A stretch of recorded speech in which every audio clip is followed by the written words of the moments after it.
Y seguimos con esta edición especial de Efecto Naim. Otro tema que nos interesa mucho es el poder. ¿Qué le está pasando? ¿Cómo está siendo utilizado? ¿Cómo se obtiene? ¿Cómo se pierde? Lo exploramos en nuestros reportajes y hablamos con los poderosos en nuestras entrevistas para entender cuáles son sus prioridades, sus motivaciones o descubrir qué se esconde detrás de sus decisiones. Por ejemplo, mucho se ha hablado del hecho que el presidente de Estados Unidos, Donald Trump, haya nombrado a su yerno, Jared Kushner, como uno de sus principales asesores. Pero resulta que el señor Kushner no es el primer yerno de un líder político que llega al poder por la vía del matrimonio. Muchos otros lo precedieron. Miren.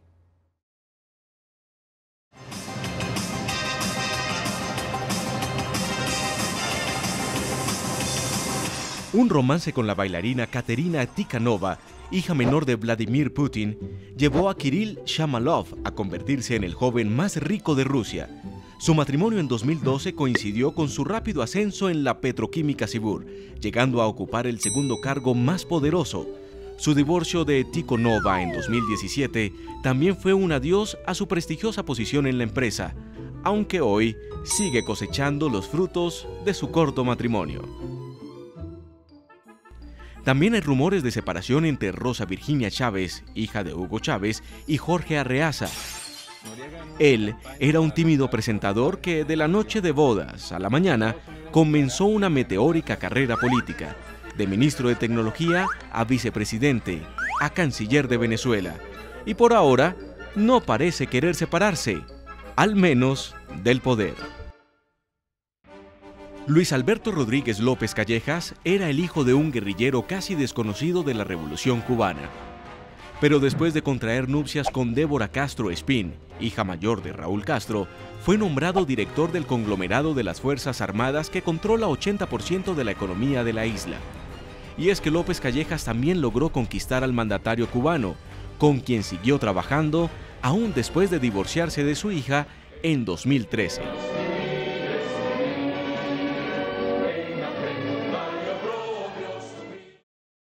Las curiosidades políticas no se limitan a los cargos del gobierno. También los encontramos en las oficinas de esos gobiernos. Y es que además de los tradicionales ministerios de finanzas, de educación o de relaciones exteriores, hay departamentos de Estado para los temas más inusitados. Aquí hemos recogido los casos más curiosos. Miren. Statement, the Prime Minister. En enero de 2018, la premier británica Theresa May trajo un tema poco discutido al debate público. Loneliness doesn't discriminate. La soledad no discrimina. Nos puede afectar a todos. Y buscando ayudar a más de 9 millones de británicos a los que les falta compañía, el Reino Unido creó el Ministerio de la Soledad. Por su parte, el gobierno de Narendra Modi en la India se ha propuesto combatir el estrés con su Ministerio del Yoga.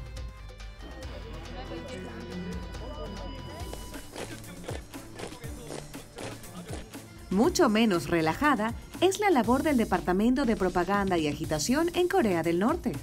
Dirigido por Kim Yo-jong, hermana del líder norcoreano, este órgano oficial promociona el culto a la personalidad y una ideología de aislamiento. La monarquía de Arabia Saudita quiere controlarlo todo, desde los horarios de oración hasta la longitud de la barba de sus ciudadanos.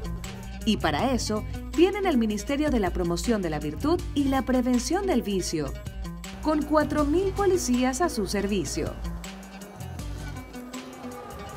Hay quienes optan por cargos muy específicos, como el gobierno de Mauricio Macri, que creó uno de 46 palabras. El coordinador de la Coordinación de Fortalecimiento de la Cultura Organizacional de la Dirección de Fortalecimiento de las Capacidades Institucionales de la Oficina Nacional de Innovación de Gestión de la Subsecretaría de Planificación de Empleo Público de la Secretaría de Empleo Público del Ministerio de Modernización. A los argentinos les vendría bien incorporar un Ministerio de la Simplificación, como el que existe en Italia, para desenredar un poco la burocracia.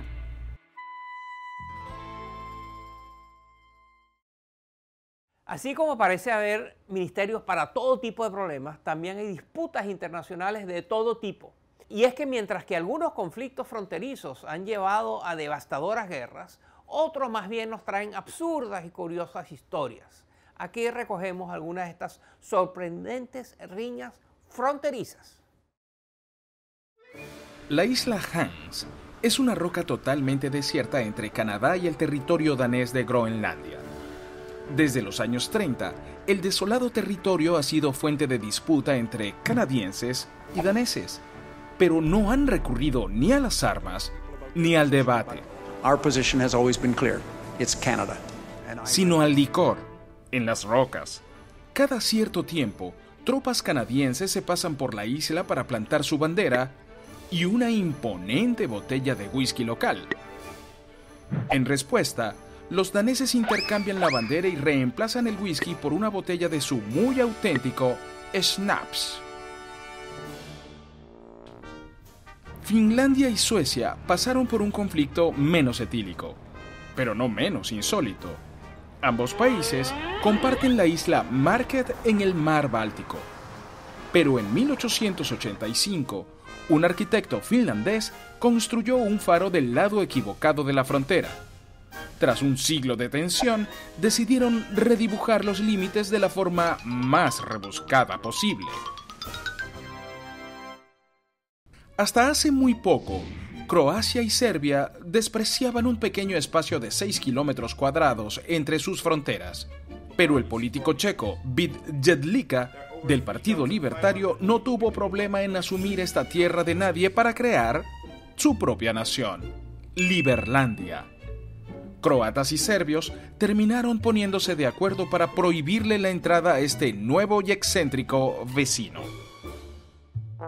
El gobierno venezolano instaló en 2017 un campamento militar del lado equivocado de su frontera con Colombia, delimitada por el río Arauca. Pero, según los venezolanos, no fueron ellos los equivocados. No. Fue el río el que se movió. Debido a las difíciles condiciones del terreno de este espacio acuático, se han presentado diferencias de interpretación.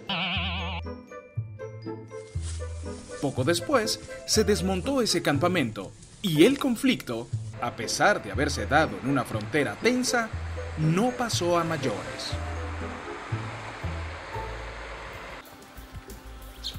India y Bangladesh pelearon durante más de 70 años por el territorio Dajala Kagravari, un pedazo de India dentro de Bangladesh, dentro de la India, que a su vez quedaba dentro de Bangladesh.